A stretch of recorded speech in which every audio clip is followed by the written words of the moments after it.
नमस्कार जी, स्वागत सत्कार अभिनंदन राम राम जय श्री कृष्ण राधे राधे। स्वागत है आप सभी का चंदू सर की क्लास के मंच पर। और आज हम बात कर रहे हैं इतिहास paper second RPSC first grade के में विश्व इतिहास के एक महत्वपूर्ण अध्याय जर्मनी के एकीकरण के बारे में। यह क्लास पूरी तरह से नए सिलेबस पर आधारित है। तो चलिए शुरू करते हैं और क्लास का आप आनंद ले रहे होंगे यह भी मुझे आप कमेंट करके बता दीजिएगा। और हाँ, अगर आपने कोर्स नहीं लिया है ना तो 17 से लेकर 24 अक्टूबर 2025 के बीच में चंदू सर की क्लास मोबाइल एप्लीकेशन पर दिवाली धमाका ऑफर चल रहा है। इतिहास दीपोत्सव ऑफर चल रहा है जिसमें इतिहास के सभी कोर्सेज पर 51% तक का डिस्काउंट दिया जा रहा है। तो आज ही डाउनलोड करिए गूगल प्ले स्टोर से चंदू सर की क्लास मोबाइल एप्लीकेशन। तो चलिए शुरू करते हैं जर्मनी के एकीकरण की पहली क्लास। ये एक डेमो क्लास है, इसके आगे की कक्षाएं आपको ऐप पर ही मिलेगी, ये मैं आपको जानकारी दे दूं, ये बात याद रखिएगा। तो चलिए शुरू करते हैं। नमस्कार जी, स्वागत सत्कार अभिनंदन राम राम जय श्री कृष्ण राधे राधे। कैसे हैं आप सभी? उम्मीद करता हूं आप सभी स्वस्थ मस्त तंदुरुस्त होंगे। तो आइए शुरू करते हैं। हम फर्स्ट ग्रेड इतिहास विषय के परिप्रेक्ष्य में बात कर रहे थे और आज मेरे प्यारे साथियों जिस मुद्दे पर बात करने वाले हैं वो है जर्मनी का एकीकरण। हम इस एकीकरण के पहले विश्व इतिहास के परिप्रेक्ष्य में इटली के एकीकरण की चर्चा कर चुके थे और अब बात करेंगे जर्मनी के एकीकरण की। याद रखिएगा सभी प्यारे साथीगण, जर्मनी के एकीकरण को बहुत अच्छे से समझिएगा। वह इसलिए समझना आवश्यक है जर्मनी के एकीकरण को क्योंकि कहीं ना कहीं जर्मनी के एकीकरण से जो है वह आपका प्रथम विश्व युद्ध जुड़ा हुआ है। कैसे जुड़ा हुआ है, उसका क्या प्रारूप रहेगा, उन सब परिचर्चाओं को हम आपके साथ में रखेंगे। तो आइए शुरुआत करते। मेरे प्यारे साथियों, जिस टॉपिक की और जिस मुद्दे की बात हम आपके बीच में करने वाले हैं वह टॉपिक क्या है सर? वो टॉपिक आता है हमारे बीच में जर्मनी का एकीकरण, इंटीग्रेशन ऑफ जर्मनी। ठीक है, जर्मनी का एकीकरण बहुत शानदार टॉपिक है, बहुत अध्याय महत्वपूर्ण है।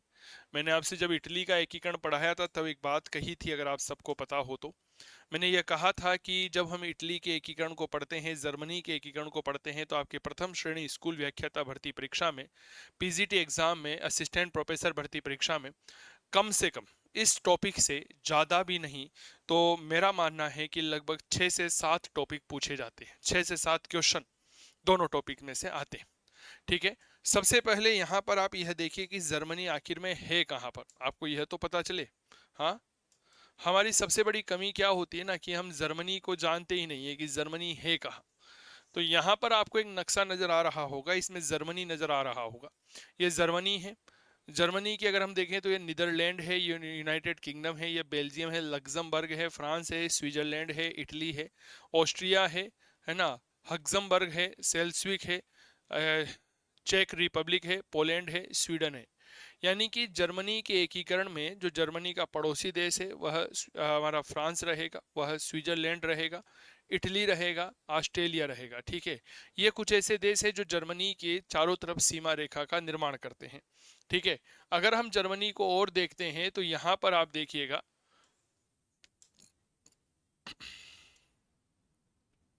ठीक है, तो ये जर्मनी के बारे में हम बात कर रहे हैं। ठीक है, तो जर्मनी का एकीकरण, ठीक है, जर्मनी पता चल गया यूरोप का एक देश है, इसकी राजधानी बर्लिन है।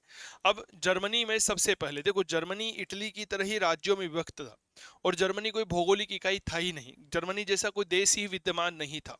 ठीक है, लेकिन जर्मनी में राष्ट्रीय भावना के विकास का श्रेय नेपोलियन बोनापार्ट को दिया जाता है। नेपोलियन बोनापार्ट वही है जो फ्रांस का राजा था, फ्रांस का सम्राट बना था। ठीक है, 1804 में इसने 6 अगस्त 1806 को लगभग लगभग 39 जर्मन राज्यों का एक संघ बनाया था जिसे हमने नाम दिया राइन संघ। कौन सा संघ बनाया था? तो याद रखिएगा जी, यह राइन संघ का निर्माण करता है। प्रारंभ में यह 16 राज्यों का एक संघ था, लेकिन 1808 ईस्वी तक आकर के इसमें 39 हो गए। इसीलिए नेपोलियन बोनापार्ट को आधुनिक जर्मनी का निर्माता माना जाता है। ठीक है, मनीषा, क्या नाम है, मीनाक्षी, मीनाक्षी जुड़ चुकी हैं, स्वागत है।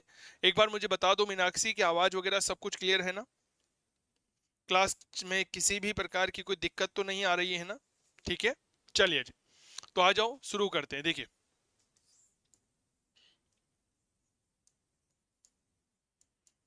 जर्मनी में राष्ट्रीय भावना के विकास का श्रेय, जी धन्यवाद, श्रेय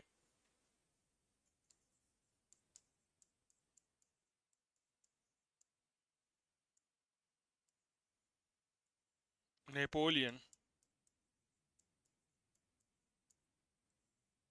बोनापार्ट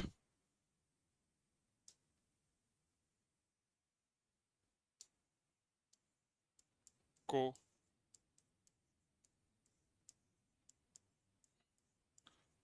दिया जाता है। नेपोलियन बोनापार्ट को दिया जाता है, क्यों? क्योंकि इसी ने 6 अगस्त 1806 को ने 6 अगस्त 1806 ईस्वी को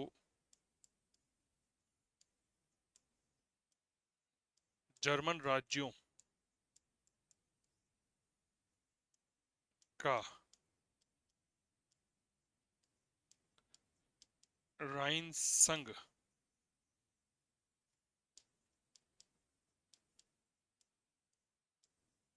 बनाया था। जर्मन राज्यों का क्या बनाया था? राइन संघ बनाया था। अगर मैं बात करता हूं कि इस राइन संघ में प्रारंभ में कितने राज्य थे, तो याद रखना 16 राज्य थे, लेकिन 1808 तक आकर के इसमें 39 राज्य हो गए थे। लिखिएगा, इसमें प्रारंभ में 16 जर्मन राज्य थे, 16 जर्मन राज्य थे,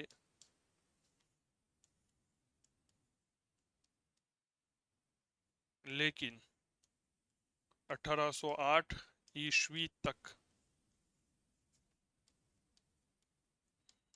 इसमें 39 जर्मन राज्य हो गए। कितने हो गए? 39 जर्मन राज्य हो गए। अब आप सोचिए, नेपोलियन बोनापार्ट ने अगर राइन संघ का निर्माण नहीं किया होता, जस्ट इमेजिन, तो नेपोलियन बोनापार्ट के पहले जर्मन राज्य बिखरे हुए थे, एक वहां था, एक वहां था, एक वहां था, लेकिन इसने 39 जर्मन राज्यों का राइन संघ बना दिया। इसीलिए नेपोलियन बोनापार्ट को आधुनिक जर्मनी का निर्माता माना जाता है। ठीक है, चलिए, राइन जर्मन राज्य हो गए। नेपोलियन बोनापार्ट को ही, एक मिनट रुक जाइए, इसको यहीं पर मत लिखिए, इसको हम उधर ही लिखेंगे, ठीक है ना, इसको हम इधर ही लिखेंगे। लिखिए, नेपोलियन बोनापार्ट को, इसलिए नेपोलियन बोनापार्ट को राइन संघ के निर्माण, राइन संघ ऐसा लिखो, राइन संघ का निर्माण करने के कारण ही नेपोलियन बोनापार्ट को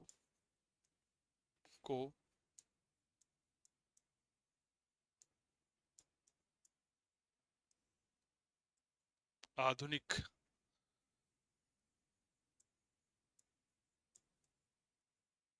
जर्मनी का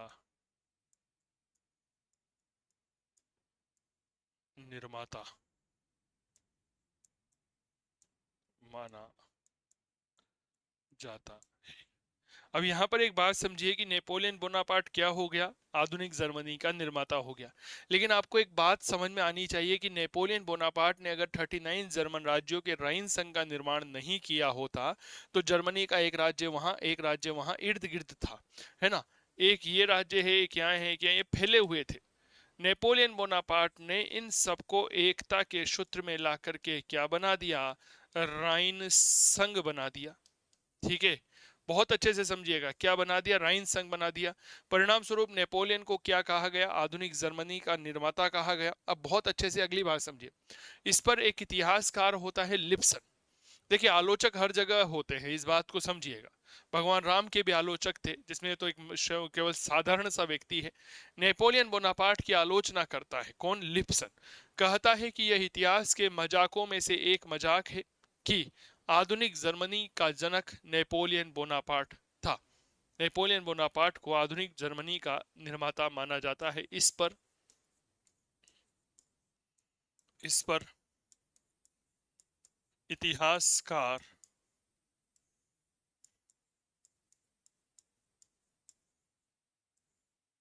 लिप्सन ने टिप्पणी की थी कि लिप्सन ने एक टिप्पणी करी। क्या टिप्पणी करी कि यह इतिहास के मजाकों में से एक है कि आधुनिक जर्मनी का जनक नेपोलियन था, कि यह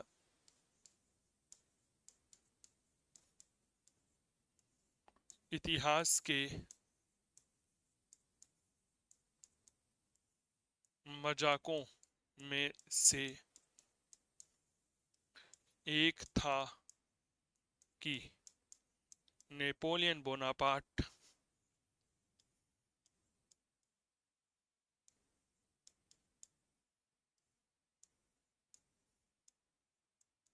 आधुनिक जर्मनी का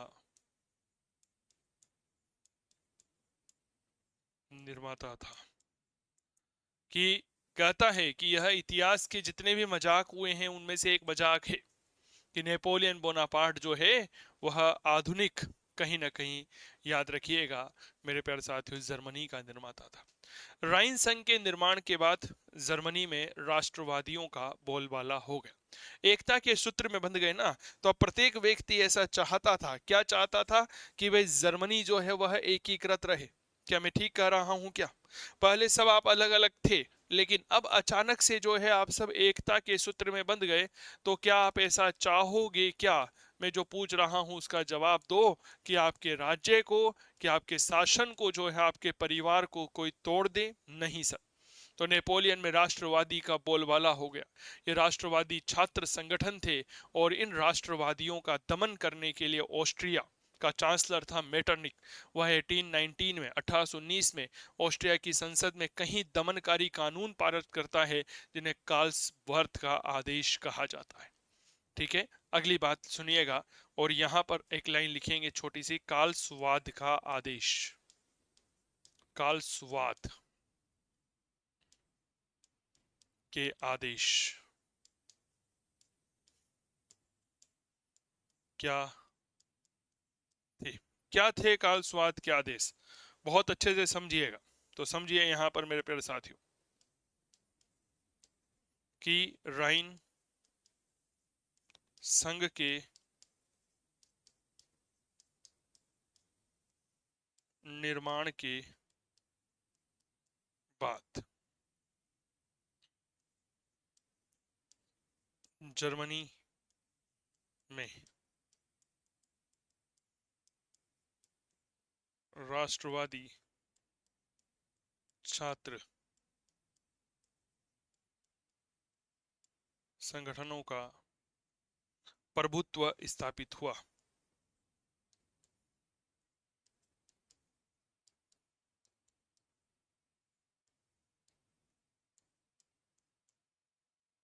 किसका प्रभुत्व स्थापित हुआ? राष्ट्रवादी छात्र संगठनों का प्रभुत्व स्थापित हुआ। इनके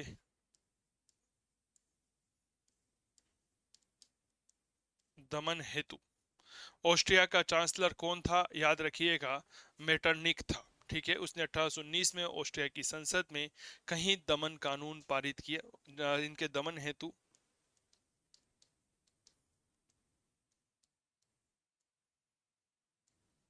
ऑस्ट्रिया के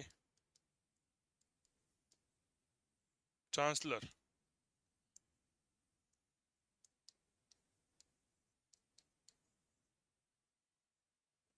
मेटरनिक ने 1819 ईस्वी में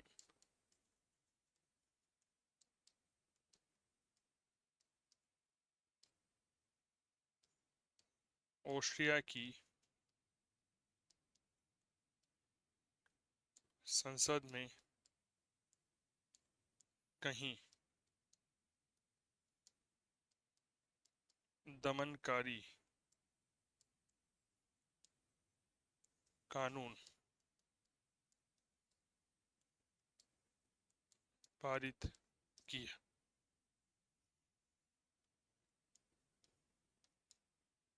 इन्हें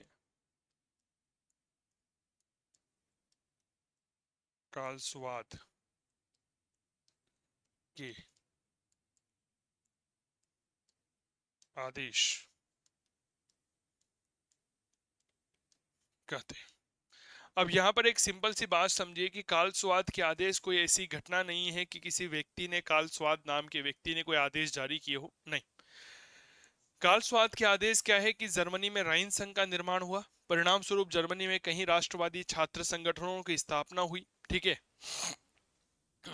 अब यह राष्ट्रवादी छात्र संगठनों का दमन करने के लिए ऑस्ट्रिया का चांसलर मेटरनिक ने 1819 में ऑस्ट्रिया की संसद में कई दमनकारी कानून पारित किए।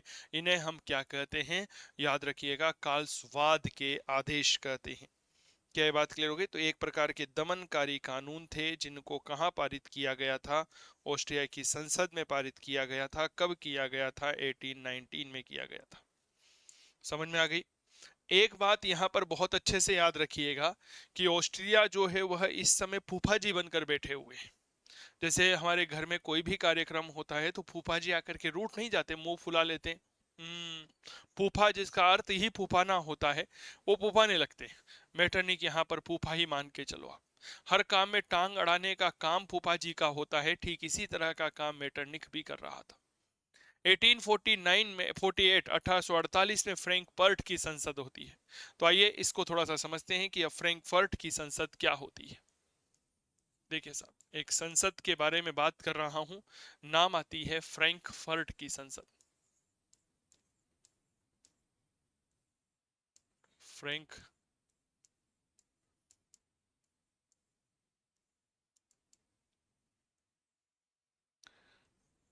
फ्रैंकफर्ट की संसद 1848 ईस्वी। ये है सर फ्रैंकफर्ट की संसद, आपके सामने चित्र नजर आ रहा होगा। ठीक है। ये क्या है? तो यह बात याद रखना, यह आपके फ्रैंकफर्ट की संसद है। The parliament of Frankfurt. 600 लोग बैठे हुए हैं लगभग लगभग। ठीक है। क्या है फ्रैंकफर्ट की संसद? तो 1848 ईस्वी में कई सारे जो जर्मन राज्य थे, इनके 600 से ज्यादा निर्वाचित प्रतिनिधि जो है वह फ्रैंकफर्ट में एकत्रित हुए थे। इसे फ्रैंकफर्ट की संसद कहा जाता है।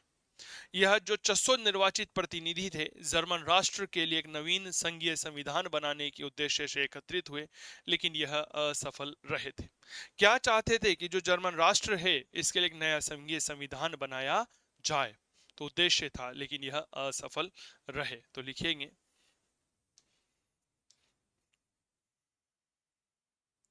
क्या लिखेंगे भैया? 1848 में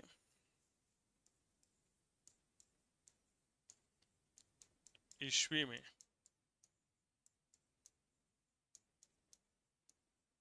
विभिन्न जर्मन राज्यों के 600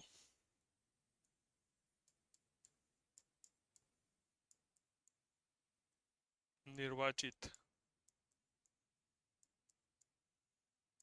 प्रतिनिधि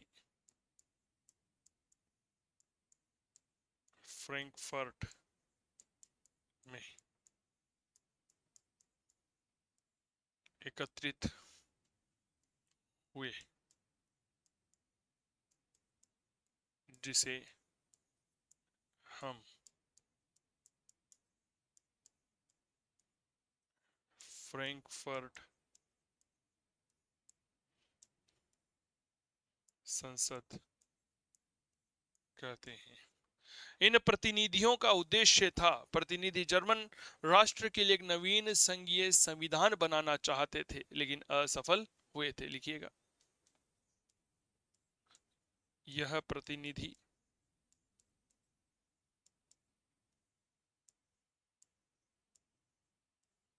जर्मन राष्ट्र के लिए एक नवीन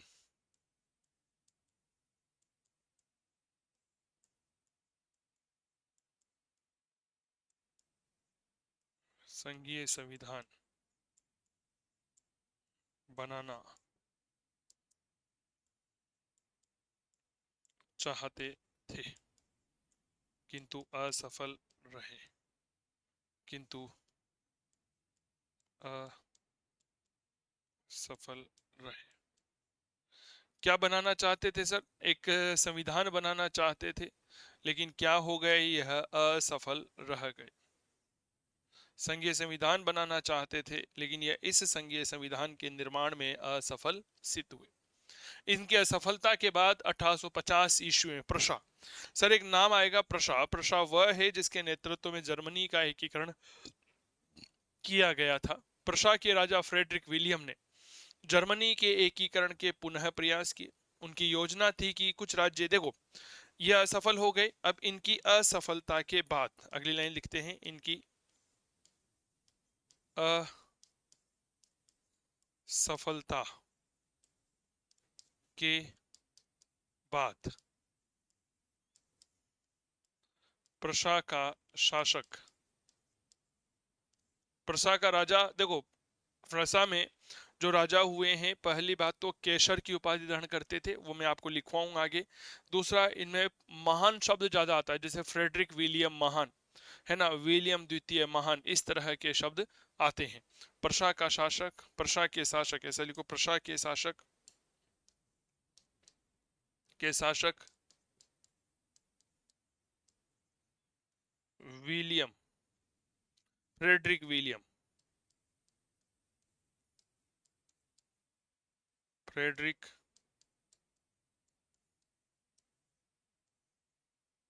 विलियम ने पुनः जर्मनी के एकीकरण का प्रयास किया। जर्मनी के एकीकरण का प्रयास किया। सर याद रखना, प्रशा का शासक कौन है? फ्रेडरिक विलियम था। इसने क्या कहा कि वह हम जर्मनी का एकीकरण करेंगे। देखो, हम कोई भी बात या कोई भी योजना बनाते हैं तो उसके पहले, उसके योजना को इम्प्लीमेंट करने के पहले हमारे मन में कुछ विचार होते। फ्रेडरिक विलियम की योजना थी कि जर्मनी के जो कुछ राज्य हैं, जैसे हनोवर हो गया, सेक्सनी हो गया, उटेमबर्ग हो गया, बावेरिया हो गया, इन चार को मिलाकर के बड़े राज्यों का संघ बनाया जाए।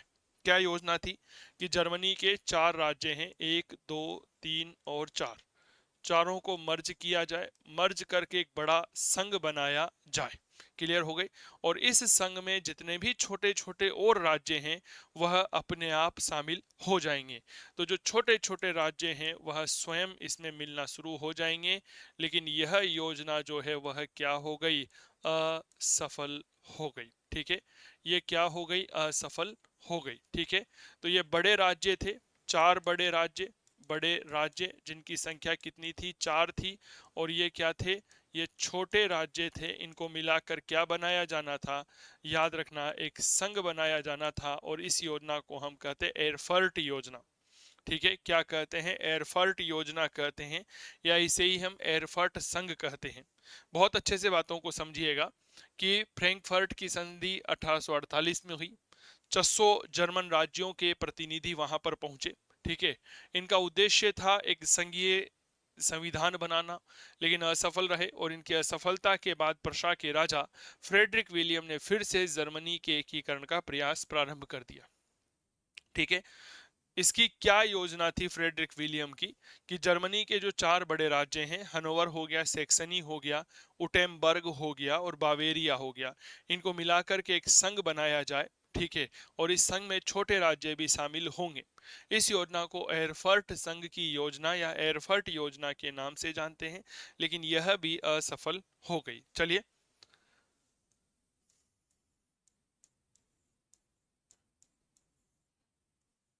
फ्रेडरिक विलियम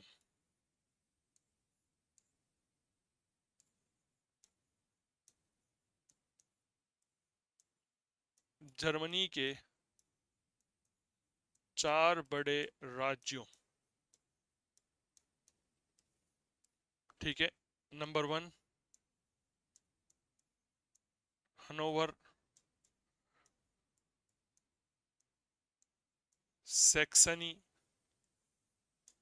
उटेम्बर्ग,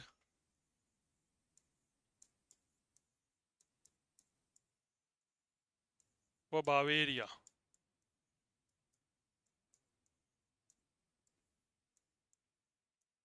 चार बड़े राज्यों को मिलाकर एक संघ, ठीक है, मिलाकर एक संघ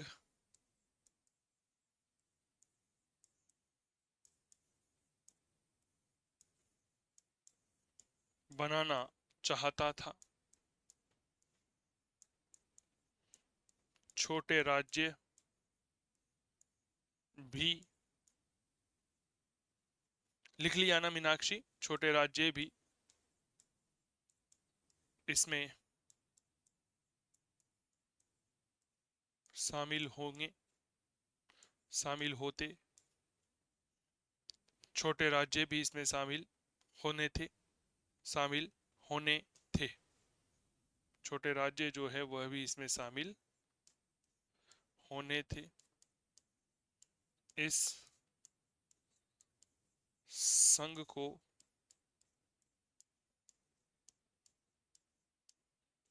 एयरफर्ट संघ व इस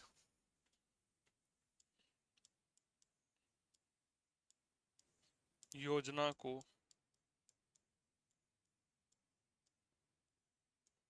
एयरफर्ट योजना नाम दिया गया।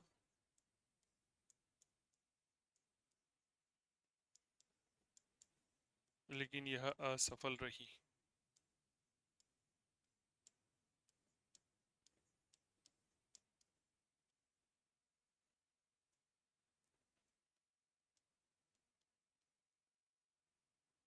लिख लो,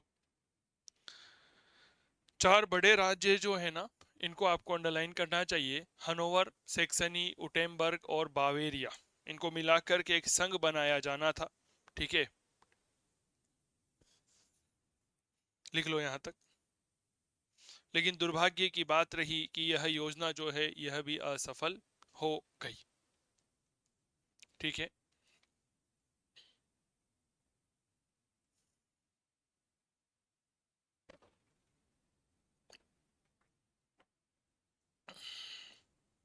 तो इस तरह से अलग अलग तरह की योजनाएं यहां पर लेकर आई गई। फ्रेडरिक विलियम जो प्रशा का राजा था,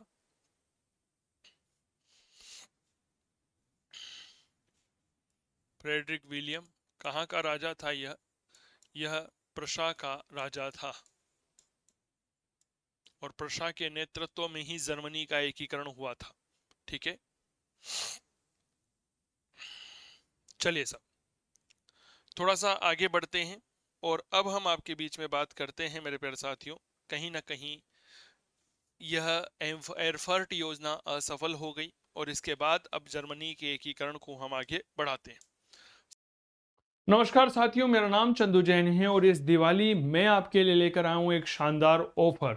इस दिवाली जलाइए ज्ञान के दीप और रचिए अपना इतिहास चंदू सर की क्लास के मंच के साथ में। बिल्कुल, गूगल प्ले स्टोर से आप चंदू सर की क्लास मोबाइल एप्लीकेशन को डाउनलोड कर सकते हैं और इतिहास के सभी कोर्सेज पर 51% तक का डिस्काउंट प्राप्त कर सकते हैं। सर, यह ऑफर 8 दिन के लिए रहेगा, यानी कि यह ऑफर आपके 17 अक्टूबर से शुरू होगा, जो कि 24 अक्टूबर तक चलने वाला है। इसके तहत अगर आप फाउंडेशन कोर्स लेते हैं जो इतिहास की सभी परीक्षाओं के लिए उपयोगी है, चाहे वो असिस्टेंट प्रोफेसर हो, यूजीसी नेट हो, फर्स्ट ग्रेड हो, पीजीटी हो, तो उनके लिए केवल 8,599 का। फर्स्ट ग्रेड का लाइव इतिहास विषय का बैच केवल 5,499, रिकॉर्डेड बैच 4,499 और न्यू टॉपिक स्पेशल बैच 1,999 रुपए का होने वाला है। नवीन पाठ्यक्रम के अनुसार स्कूल व्याख्याता का बैच जयपुर से लाइव चल रहा है, कंप्लीट लाइव बैच होने वाला है, रिकॉर्डेड नहीं होगा। लाइव का मतलब यह है भैया कोई पुराना वीडियो 3 साल पुराना नहीं होगा। क्या ये बात क्लियर हो गई? नए पाठ्यक्रम के अनुसार है, अपडेटेड है, नई बदलती हुई परीक्षा पद्धति के आधार पर है। इतिहास, कला, संस्कृति फर्स्ट और सेकंड पेपर दोनों यहां पर आपको करवाए जाएंगे। कुल 310 अंकों के लिए यह कोर्स आपके लिए रहेगा। इसके अलावा जो नए टॉपिक जुड़े हैं, आरपीएससी ने जब 19 तारीख को नया पाठ्यक्रम जारी किया 19 सितंबर को, तो लगभग 30% सिलेबस इंक्रीज किया गया। तो उसका हमने एक नया टॉपिक स्पेशल बैच आपके लिए लॉन्च कर दिया है। लाइव फ्रॉम जयपुर स्टूडियो से चल रहा है प्रथम श्रेणी शिक्षक भर्ती परीक्षा के लिए इतिहास व्याख्याता का सेकंड पेपर 19 सितंबर 2025 को नए पाठ्यक्रम में शामिल नए टॉपिक का यह स्पेशल बैच है। इस तरह का राजस्थान में कहीं पर भी कोई दूसरा बैच नहीं है। इसके अलावा 15 से ज्यादा ऑनलाइन कोर्स हमारे एप्लीकेशन पर उपलब्ध है। गूगल प्ले स्टोर से आप आज ही डाउनलोड करिए चंदू सर की क्लास मोबाइल एप्लीकेशन। जैसे हिस्ट्री फाउंडेशन है, फर्स्ट ग्रेड का इतिहास पेपर 2 है, first grade history paper 2 recorded है, लाइव है, टॉपिक स्पेशल लाइव बैच है, इतिहास दर्शन का बैच है असिस्टेंट प्रोफेसर और यूजीसी नेट के लिए। क्लियर हो गई? यूजीसी नेट एग्जाम के लिए। इसके अलावा सेकंड ग्रेड एसएसटी है, first grade topic wise test series है, PGT history topic wise test series है, प्राचीन भारत लाइव और रिकॉर्डेड है, मध्य आधुनिक विश्व इतिहास है, यूपी टीजीटी है, notes hard copy soft copy सब तरह के कोर्स यहाँ पर आपको मिलने वाले। फिर भी अगर किसी भी प्रकार की असुविधा होती है तो आप हमें 8802060952 मोबाइल नंबर पर संपर्क कर सकते हैं। तो यह शानदार ऑफर आपके लिए लेकर आया हूं चंदू सर की क्लास मोबाइल एप्लीकेशन पर। याद रखिएगा 8 दिन का यह ऑफर है, 17 अक्टूबर से लेकर 24 अक्टूबर तक रहने वाला है। तो कैसी लगी यह जानकारी आप हमें जरूर बताइएगा। बाकी स्वस्थ रहे, मस्त रहे, तंदुरुस्त रहे और गूगल प्ले स्टोर से डाउनलोड कर लीजिएगा चंदू सर की क्लास मोबाइल एप्लीकेशन। जय हिंद, जय भारत, धन्यवाद। सबसे पहले हेडिंग डालिए जर्मनी के राज्य।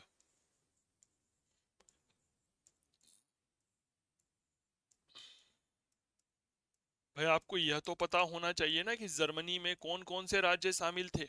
ठीक है, चलिए सबसे पहले अगर मैं बात करता हूं उत्तरी जर्मनी की, उत्तरी जर्मनी कि सर उत्तरी जर्मनी में कौन कौन से राज्य शामिल थे। तो उत्तरी जर्मनी के बारे में कहा जाता है कि यहाँ पर प्रशा शामिल था, सेक्शनी शामिल था, हनोवर शामिल था और फ्रैंकफर्ट शामिल था। ठीक है, तो लिखिएगा उत्तरी जर्मनी में प्रशा, हनोवर,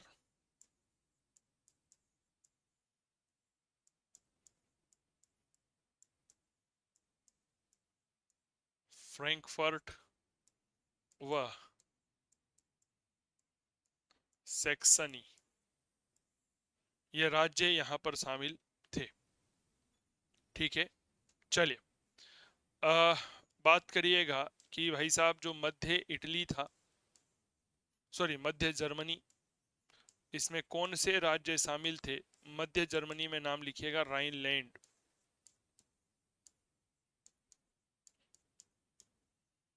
राइनलैंड। और जो आपके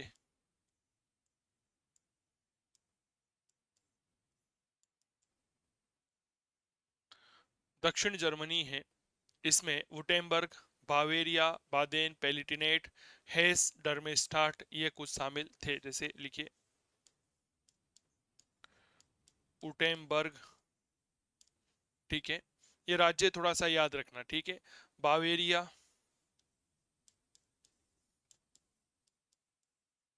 बावेरिया, अगला लिखिए बादेन, बादेन है यह, लादेन नहीं है। ठीक है, अगला लिखिए पैलिटिनेट, पैलिटिनेट, अगला लिखिए हेस डर्मेस्टार्ट। क्या नाम है? हेस डर्मेस्टार्ट, हेस डर में स्टार्ट। ठीक है, चलो एक नक्शा देखते हैं। ये देखिए सर, यहाँ आपको एक मैप नजर आ रहा होगा, डेट इज जर्मनी का एकीकरण है। ठीक है, यहाँ पर आप देखिएगा जो कुछ राज्य आपको देखने को मिलेंगे, हनोवर देखने को मिल रहा है, प्रशा देखने को मिल रहा है, सेक्सनी नजर आ रहा होगा आप लोगों को, बोहेमिया, बावेरिया, उटेम्बर्ग नजर आ रहा होगा। ठीक है, तो ये मूल रूप से जर्मनी के राज्य थे। ठीक है ना, होल्स्टीन हो गया, सेल्सविग हो गया। ठीक है, तो यह जर्मनी के राज्य थे। और उत्तरी इटली में, उत्तरी जर्मनी में कौन से थे? Prussia, Hanover, Frankfurt, Saxony. मध्य में राइनलैंड था, एक ही था। और दक्षिण में जो है उटेम्बर्ग, बावेरिया, बादेन, पेलिटिनेट और हेस डर में स्टार्ट, इनको हम शामिल करते हैं। ठीक है, लिखने के बाद कृपया सूचना उपलब्ध करवाइएगा।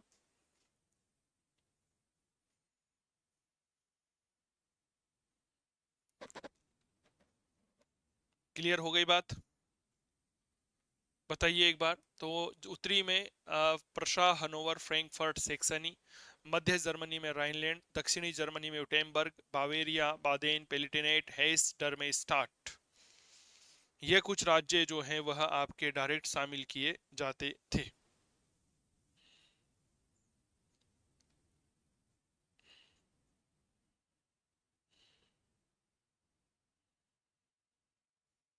आगे बढ़े, चलिए। अब यहाँ पर अगला बिंदु आप देखिए कि आखिरकार जब हम जर्मनी का एकीकरण करने जा रहे हैं तो उसमें क्या क्या चुनौतियों का सामना करना पड़ेगा। आपको यह पता होगा कि जब जर्मनी का एकीकरण किया, हम दुनिया में कोई भी कार्य शुरू करते हैं तो उस किसी भी प्रकार के कार्य में अनेक प्रकार की चुनौतियों का सामना करना पड़ता है। आप लेक्चरर बनना चाहते हैं, आप असिस्टेंट प्रोफेसर बनना चाह रहे हैं, आप पढ़ना चाह रहे हैं, तो आपकी पढ़ाई के दौरान कई प्रकार की चुनौतियां आपको देखने को मिलेगी। क्या मैं ठीक कर रहा हूँ? तो ये तो हम कहीं सारे राज्यों को मिला करके एकीकृत कर कर इंटीग्रेटेड कर करके जर्मनी बनाना चाहते हैं, तो इसमें तो समस्याएं आना लाजमी है। क्या मैं ठीक कर रहा हूँ? तो जर्मनी के एकीकरण में कई सारी चुनौतियां थी, आइए उनको देखते हैं। देखिएगा, हेडिंग डालिएगा,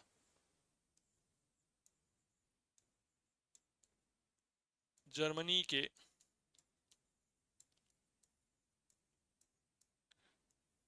एकीकरण में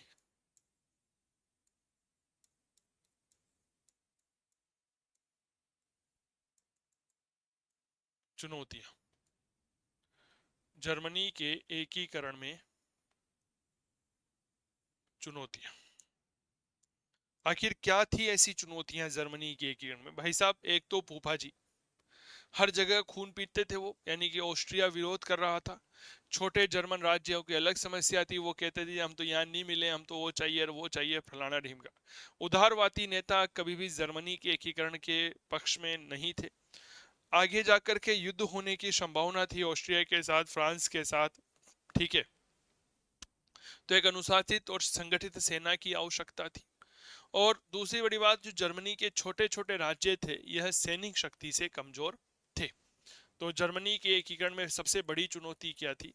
ऑस्ट्रिया का विरोध। आप याद करो, हमने इटली का एकीकरण पढ़ा, उस इटली के एकीकरण में भी सबसे बड़ी चुनौती जो है वह क्या था? यह ऑस्ट्रिया ही था। क्या मैं ठीक कह रहा हूं क्या? बताओ। इसके बाद छोटे जर्मन राज्यों की समस्या, ये आपके परीक्षा में कभी नहीं पूछेगा, ये बात याद रखना। छोटे जर्मन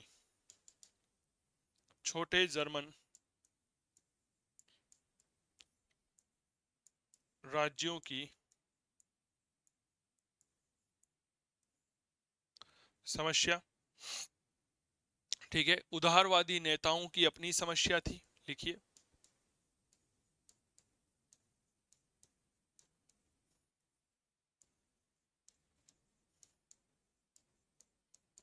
उदारवादी नेताओं की समस्या। ठीक है, चलिए।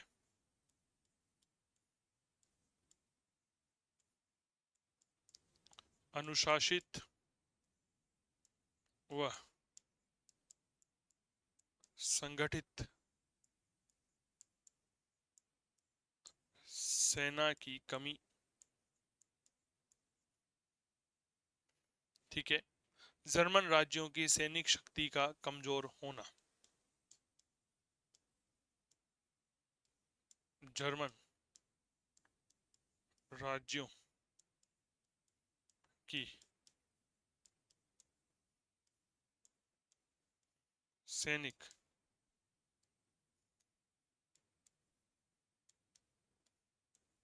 शक्ति का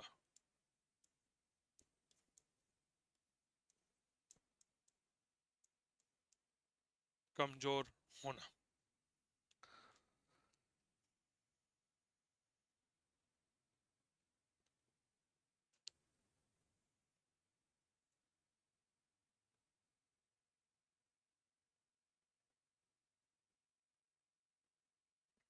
चलिए सर, लिख लिया। ये कुछ समस्याएं थी और इन समस्याओं से निजात पाने के लिए, देखो समस्याएं कितनी ही गंभीर क्यों ना हो, हमेशा एक बात याद रखना, हर समस्या का समाधान होता है। एम आई राइट और रॉन्ग? तो अब जर्मनी के एकीकरण को हम आगे बढ़ा रहे हैं, कुछ महत्वपूर्ण लोगों का योगदान पढ़ेंगे। ठीक है, तो आइए, जर्मनी के एकीकरण की प्रक्रिया, हेडिंग डालिए।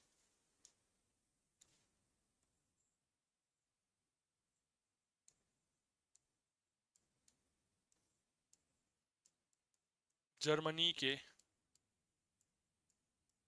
एकीकरण की प्रक्रिया। What was the process of the integration of Germany? देखो, जर्मनी के एकीकरण में सबसे महान योगदान रहा विलियम प्रथम का। ठीक है, अभी थोड़ी देर बाद आपको पता चलेगा कि ये विलियम प्रथम है कौन। ठीक है ना। दूसरी बात, मैंने अभी आप लोगों से एक बात कही कि जर्मनी के एकीकरण के जो तार हैं यह प्रथम विश्व युद्ध से जुड़े हुए हैं। जर्मनी के एकीकरण के तार जो हैं वह वर्साई की संधि और पेरिस सम्मेलन से भी जुड़े हुए हैं। 1861 में जर्मनी का राजा बना और 1888 तक यह रहा। चलिए कुछ बातें समझिएगा, किसके बारे में? विलियम प्रथम के बारे में। मूल रूप से यह फ्रेडरिक विलियम का उत्तराधिकारी था, प्रशा का राजा था। जब इसका राज्याभिषेक हुआ तो यह कहता है, यह मुकुट मुझे केवल ईश्वर ने प्रदान किया है और मैंने इसे अपने हाथों से ग्रहण किया है। यह चाहता था कि प्रशा की अध्यक्षता में जर्मनी का एकीकरण होना चाहिए। ठीक है, तो चलिए इसके बारे में कुछ बातें लिखते हैं। सबसे पहले विलियम प्रथम के बारे में। नंबर 1, पहला पॉइंट, प्रशा का शासक। दूसरा, फ्रेडरिक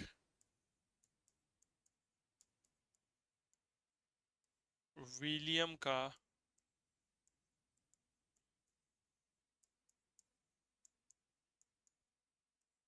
उत्तराधिकारी। ठीक है, अगला, इसने अपने राज्याभिषेक के समय कहा था कि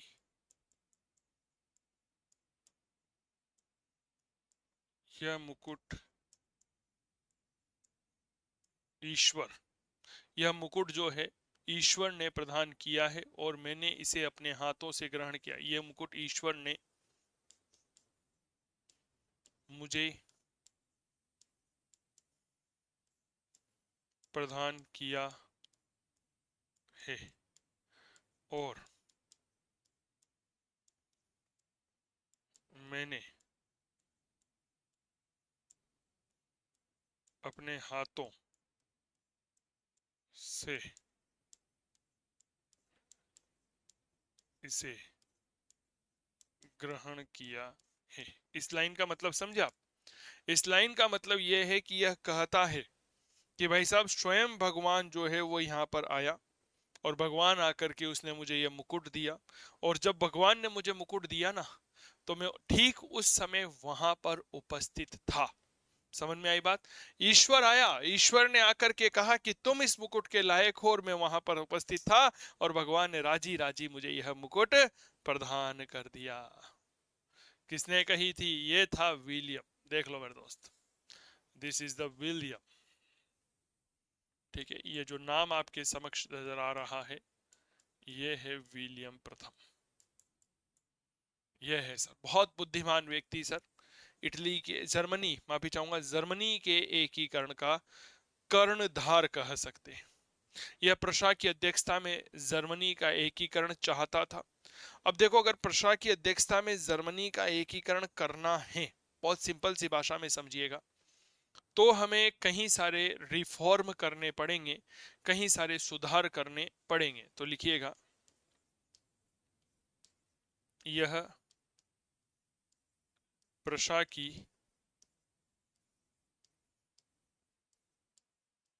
अध्यक्षता में जर्मनी का एकीकरण चाहता था, इसलिए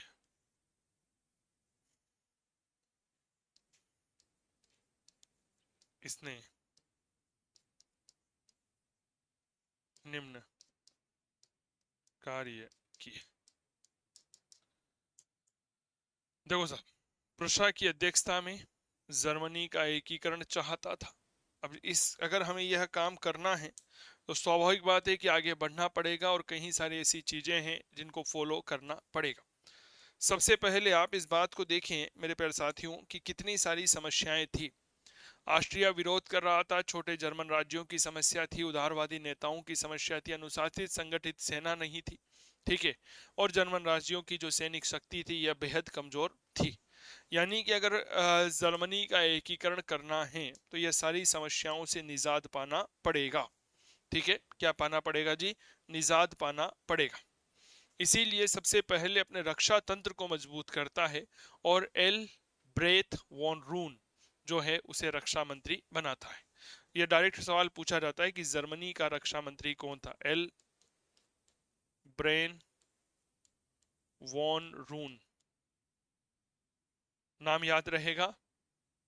हाँ या ना का जवाब दीजिए। एल ब्रेन वॉन रून को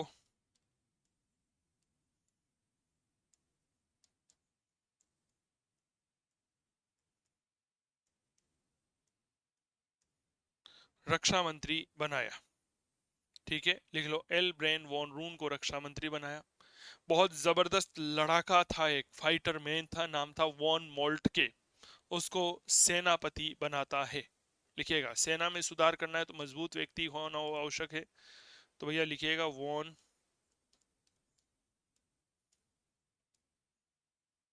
मोल्टके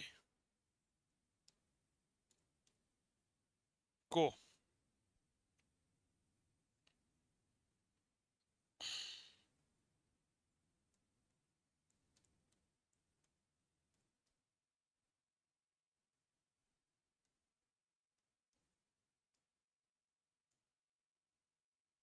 वॉन मोल्टके को सेनापति बनाया। लिख लो,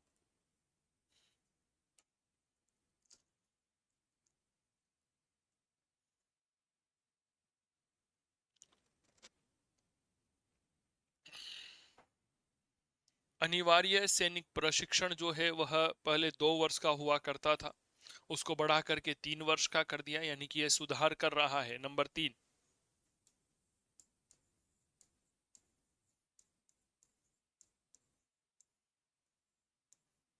अनिवार्य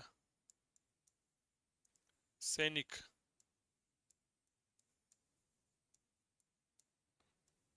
प्रशिक्षण को 2 वर्ष से बढ़ाकर 3 वर्ष कर दिया। अनिवार्य सैनिक प्रशिक्षण जो है वह कंपलसरी कर दिया, कि पहले 2 साल का होता था, अब उसकी जगह 3 साल का ट्रेनिंग आपको लेनी पड़ेगी। घुड़सवारों की एक रेजिमेंट तैयार करी। लिखो अगली बात।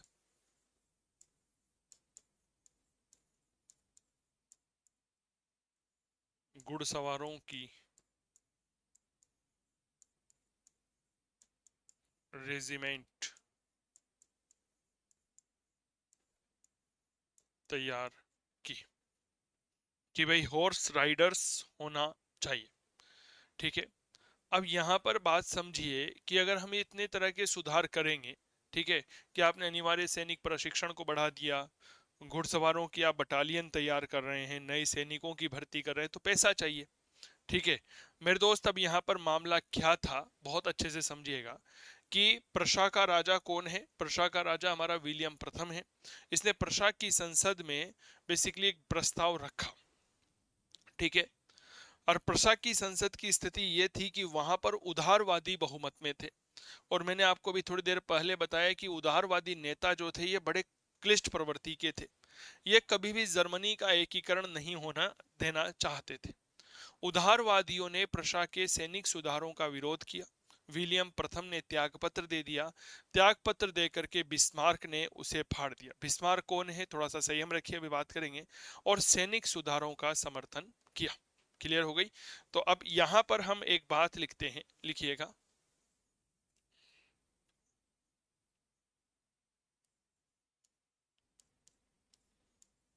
प्रशा की संसद में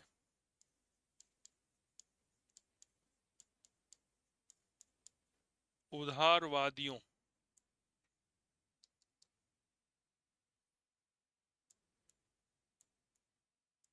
का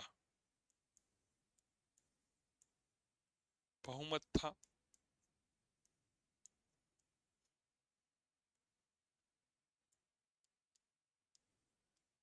यह सैनिक सुधारों के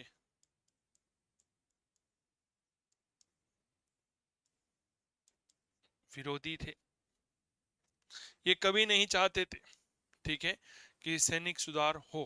परिणामतः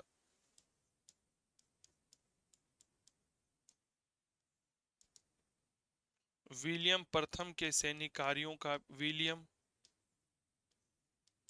प्रथम के सैनिक सुधारों का भी विरोध किया।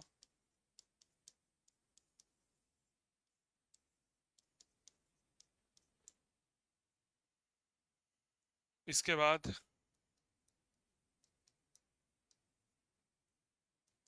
विलियम प्रथम ने त्यागपत्र दे दिया। बिस्मार्क ने इसे फाड़ दिया और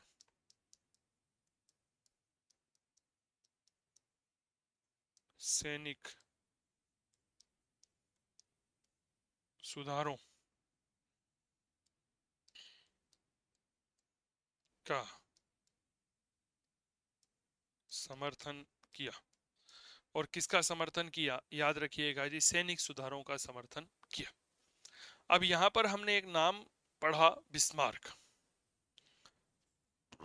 कि आखिरकार बिस्मार्क है कौन। आप इस बात को बहुत अच्छे से समझना कि बिस्मार्क ने वह काम किया जो कोई नहीं कर सकता था। जर्मनी यानी कि प्रशा के सम्राट विलियम प्रथम ने जो त्याग पत्र दिया था ना मेरे दोस्त, बिस्मार्क ने वह त्याग पत्र फाड़ दिया। कितनी गजब की बात है। हाँ, जस्ट इमेजिन, यह एक प्रकार से प्रशा के राजा के विरुद्ध जाने वाला कदम था। और वह त्याग पत्र जो बिस्मार्क के राजा ने दिया था वह फाड़ दिया। अब जब हमने बात करी विलियम प्रथम की, तो फिर अब यहां पर फिर से बात करेंगे ओटोवन बिस्मार्क की। कौन है यह बिस्मार्क जो 1815 में पैदा हुआ, 1898 में मर गया, और आखिरकार इसकी भूमिका क्या थी। ठीक है, तो हेडिंग डालिए ओटो वान बिस्मार्क।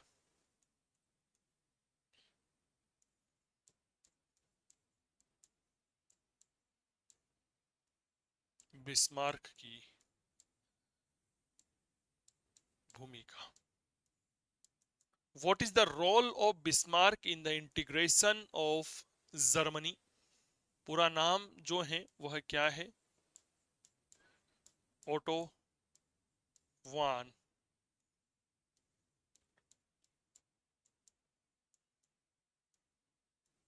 बिस्मार्क 1815 से 1898। ठीक है, ओटो वान बिस्मार्क। चलो आपको कुछ चीज दिखाते हैं जी।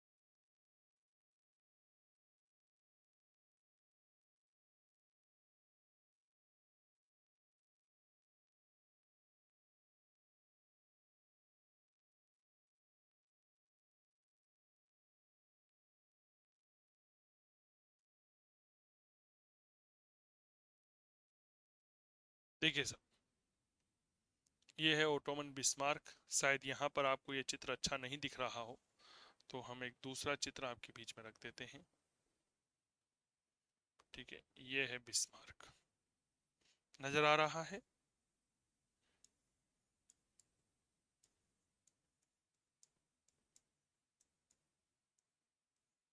बिस्मार्क ऐसा दिखता है सर, बिस्मार्क, है ना? ऐसे दिखते थे बिस्मार्क महोदय। कौन था बिस्मार्क और जर्मनी के एकीकरण में इसकी क्या बात रही, क्या भूमिका रही, थोड़ा सा उसको समझने की कोशिश करिए, बातों को जानिए, इतिहास को समझिए। कहा जाता है 1815 ईस्वी में प्रशा के बटेन वर्ग के एक शाही परिवार में इसका जन्म होता है। सिविल सेवा में चुना गया, लेकिन वहां पर त्याग पत्र दे देता है। प्रारंभ में यह बर्लिन, जो जर्मनी की राजधानी थी, वहां की अनुदारवादी संस्था ट्रिगलाफ का सदस्य भी रहा था। ठीक है, तो काफी महत्वपूर्ण बात है, रोचक व्यक्ति है बिस्मार्क। जन्म 1815 ईस्वी में। ठीक है, प्रशा के ब्रेडनबर्ग के शाही परिवार में।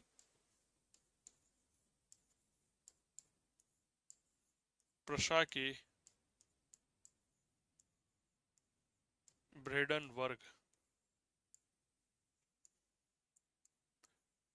के शाही परिवार में, मतलब हम यह नहीं कह सकते जी कि गरीब आदमी था। समझ में आ रही है बात? हम ये नहीं कह सकते कि इसके पिता ये एक पेंटर थे, या ये पेड़ के नीचे सो करके रात गुजारा करता था ना, ऐसा नहीं कहा जा सकता। ठीक है,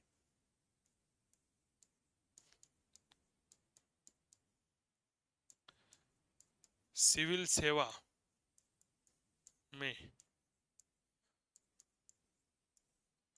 चयनित हुआ,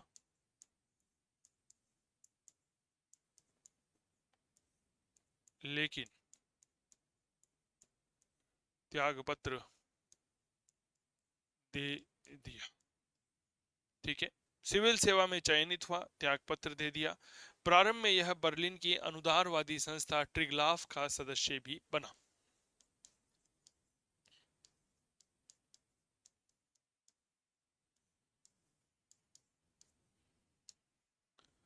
ब्रिटेन वर्ग के शाही परिवार में, सिविल सेवा में चयनित पर त्यागपत्र दे दिया। ठीक है, बर्लिन की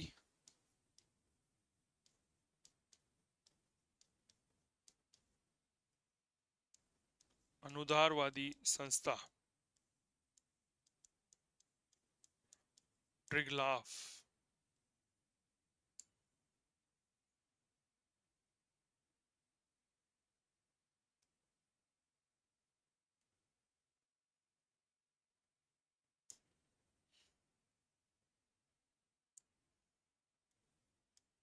का सदस्य भी रहे। डायरेक्ट प्रश्न पूछा जा सकता है कि बताओ ट्रिगलाफ जो है उसके सदस्य के पद पर कौन काबिज रहा? ऑटोमन बिस्मार्क काबिज रहा। ठीक है। 1851 से 59 के मध्य जर्मन संघ की जो डाइट थी उसका सदस्य भी रहा। कब? 1851 से लेकर 1859 तक। लिखो।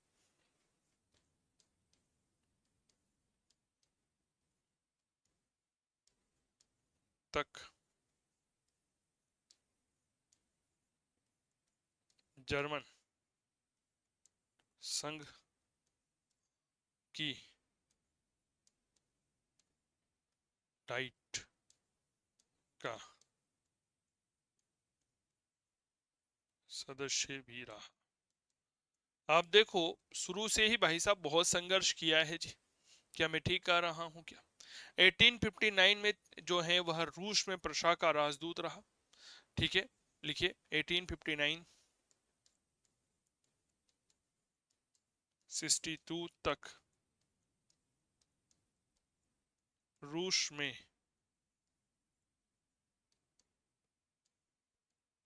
प्रशा का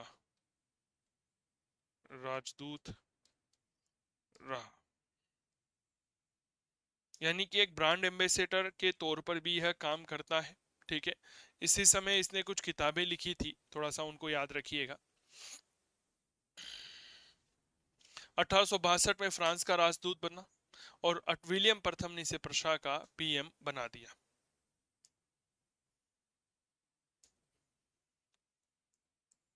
1862 ईस्वी में मीनाक्षी जुड़ी हैं अभी। मीनाक्षी गति तेज तो नहीं है ना? एक बार मुझे सूचना उपलब्ध करवा देना। स्पीड तेज नहीं है ना? आप लिख पा रही हैं, आराम से समझ पा रही हैं, चीजें जो हैं वह क्लियर होना चाहिए। एक एक बात को बहुत डीप में हम समझ रहे हैं, यह बहुत अच्छी बात है। और क्योंकि जैसे मान लीजिए बिस्मार्क से संबंधित अगर आपके एग्जाम में 4 कथन आ जाते हैं तो आपको पता होना चाहिए। हम फिर उस समय क्या सोचते हैं कि यार ये तो सिविल सेवा का सदस्य नहीं रहा होगा।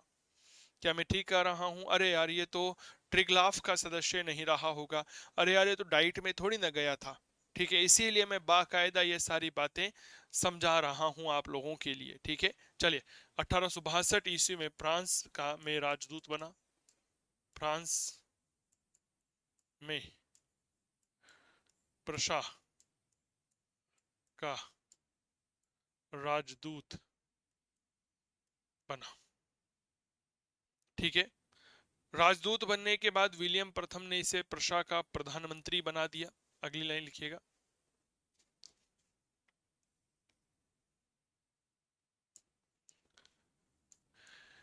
1862 ईस्वी में ही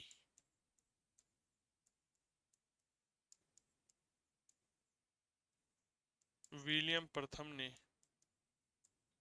इसे फ्रांस से वापस बुलाकर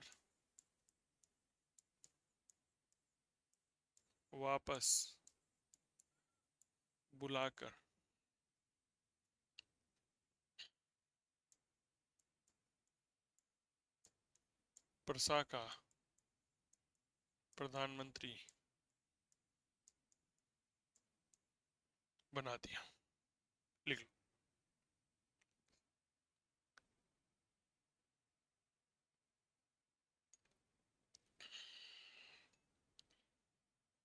लिख लिया। यह एक लेखक भी था। ठीक है। इसका लेखक के संदर्भ में इसने जो किताब लिखी थी वह काफी उपयोगी है। रिफ्लेक्सेशंस एंड द रेमिसेंसेस, बिस्मार्क की पुस्तक। बिस्मार्क का ग्रंथ। कौन सी किताब लिखी थी बिस्मार्क ने? तो नाम याद रखिएगा, it is reflections, reflections and reminiscences. ठीक है, लिखिएगा। रिफ्लेक्शंस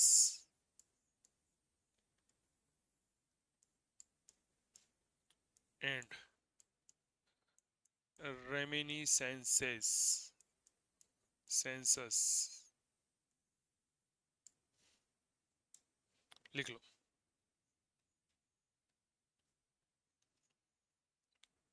इसके कुछ कथन हैं कि मैं विश्व युद्ध को तो नहीं देखूंगा परंतु तुम देखोगे और उसका प्रारंभ पूर्व से होगा। ठीक है, लिखो बिस्मार्क के कथन।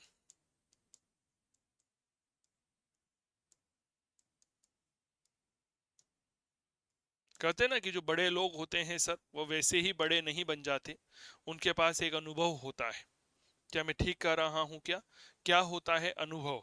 और वह अनुभव से बड़े बनते हैं और उनको भविष्य में होने वाली घटनाओं की जानकारी हो जाती है।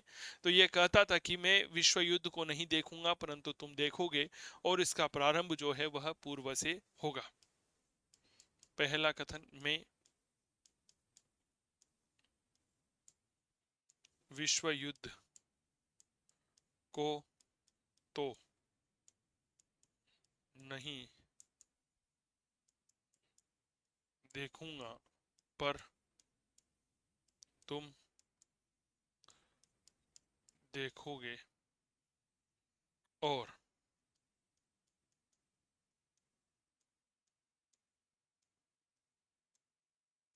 इसका प्रारंभ पूर्व से होगा। ये कहा करता था बेसिकली, बिस्मार्क ने अनेक प्रकार की गुटबंदियां प्रारंभ की थी। ठीक है ना, गुट बनाना शुरू कर दिया था। ये कहता है कि ये गुटबंदियां मेरे दुस्वप्न हैं। तो दूसरा कथन लिखिए, यह गुटबंदियां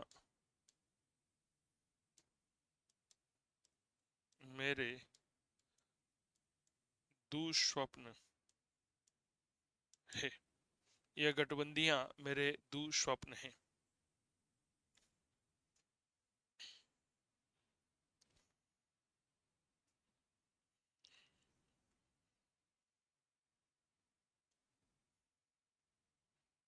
लिख लिया।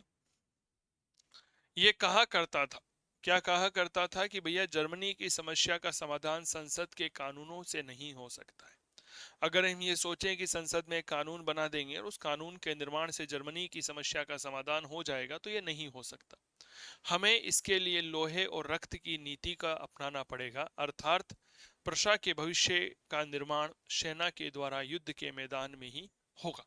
ठीक है, यह बात 1862 में यह प्रशा की संसद में कहता है। लिखिएगा अगली बात, बिस्मार्क ने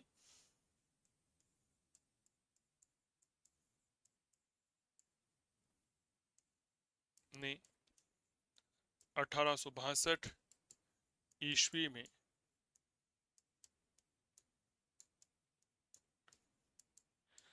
प्रशा की संसद में कहा कि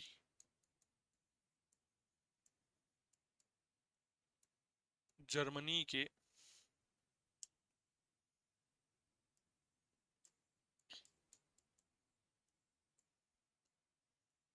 भविष्य का निर्माण संसद के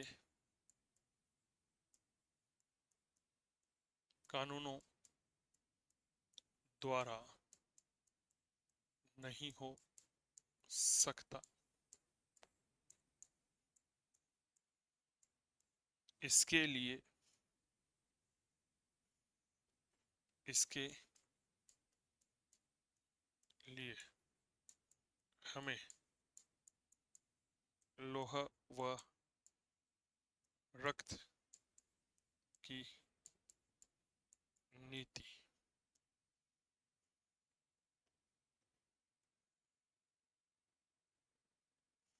नीति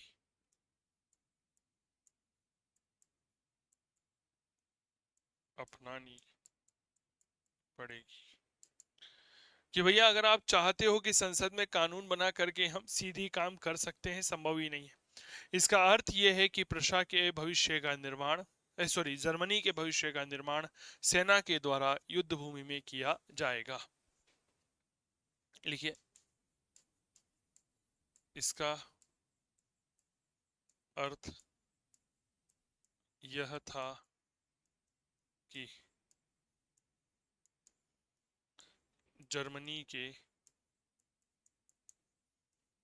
भविष्य का निर्माण सेना द्वारा युद्ध मैदान में या युद्ध भूमि में किया जाएगा। युद्ध भूमि में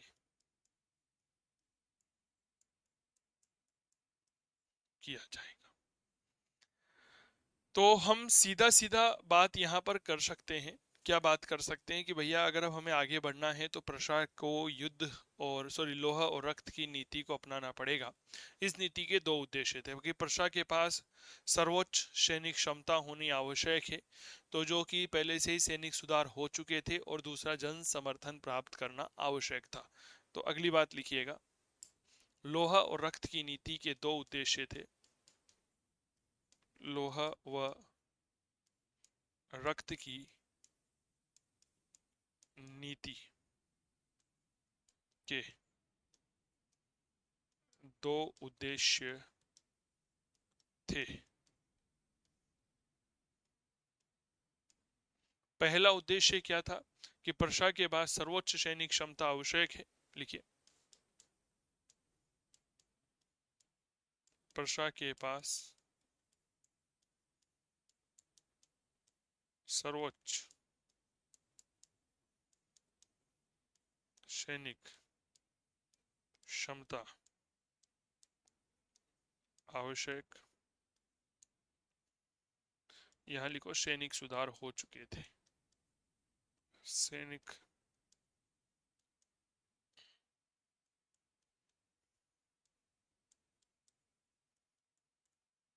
और दूसरा लिखिए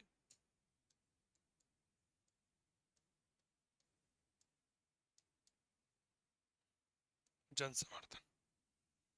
दो उद्देश्य थे सर, कौन कौन से थे कि पहली बात तो आपके पास एक सर्वोच्च सैनिक क्षमता होनी चाहिए, और दूसरी बात सैनिक क्षमता होने से ही कुछ नहीं होता, जनता का जब तक सहयोग नहीं मिलेगा। क्या मैं ठीक कह रहा हूं? ठीक है, लिख लो सर।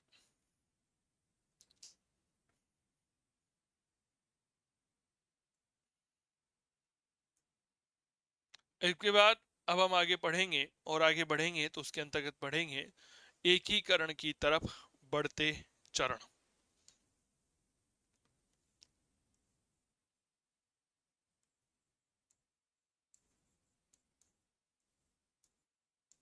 जर्मनी के एकीकरण की तरफ बढ़ते कदम।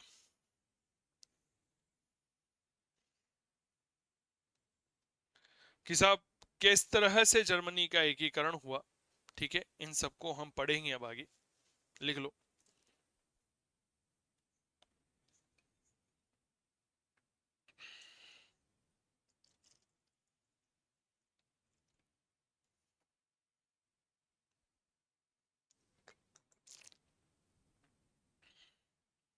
चलिए इस क्लास को यहीं रोकते हैं, फिर मुलाकात करेंगे और इसके जर्मनी के एकीकरण के अगले चरणों पर आपका ध्यान आकर्षित करेंगे। स्वस्थ रहें, मस्त रहें, तंदुरुस्त रहें, करते रहें इतिहास की बात चंदू जैन के साथ। नमस्कार। तो कैसी लगी आपको जर्मनी के एकीकरण की यह क्लास, हमें सूचना जरूर दीजिएगा। और अगर आप जुड़ना चाहते हैं तो इतिहास दीपोत्सव ऑफर का लाभ उठा सकते हैं। इस दिवाली जलाएं ज्ञान का दीप और रचिए इतिहास चंदू सर की क्लास के साथ में। इतिहास के सभी कोर्सेज पर 51% तक का डिस्काउंट दिया जा रहा है। 8 दिन का ऑफर है, 17 से लेकर 24 अक्टूबर तक का है। लाइव रिकॉर्डेड फाउंडेशन बैच यहाँ पर उपलब्ध है। आरपीएससी फर्स्ट ग्रेड के लिए कंप्लीट लाइव कोर्स आपको यहाँ पर मिल रहा है, रिकॉर्डेड कोर्स है। और इसके अलावा टॉपिक स्पेशल बैच भी मैंने शुरू कर दिया है। टॉपिक स्पेशल बैच जो आरपीएससी ने 19 सितंबर 2025 को नया पाठ्यक्रम जारी किया, उस नए पाठ्यक्रम में जो नए नए सिलेबस के टॉपिक जोड़े गए हैं, लगभग 30% नए टॉपिक, उनका एक अलग से स्पेशल बैच है। तो गूगल प्ले स्टोर से आज ही चंदू सर की क्लास मोबाइल एप्लीकेशन को डाउनलोड कर अपने सपनों को साकार कर सकते हैं। तो चलिए डाउनलोड करिए फटाफट से गूगल प्ले स्टोर पर और लाभ उठाइए इस ऑफर का, जहां पर आपको मिल रहे हैं नए और पूरी तरह से अपडेटेड लाइव बैच, वो भी पूरी तरह से नवीन पाठ्यक्रम पर आधारित। रिकॉर्डेड कोर्स नहीं है सर, ये पुराना वाला, समझ गए ना। चलो जी शुरू करते हैं। तो बहुत बहुत धन्यवाद आपकी तैयारी के लिए, आपकी सफलता के लिए आपको शुभकामनाएं। और दिवाली की छुट्टियां बहुत अच्छे से पढ़ाई के साथ बीत रही होगी, सारे वीडियोस देख लीजिएगा, बहुत फायदेमंद रहने वाले हैं। धन्यवाद, मिलते हैं अगली कक्षा में। जय हिंद, जय भारत, नमस्कार।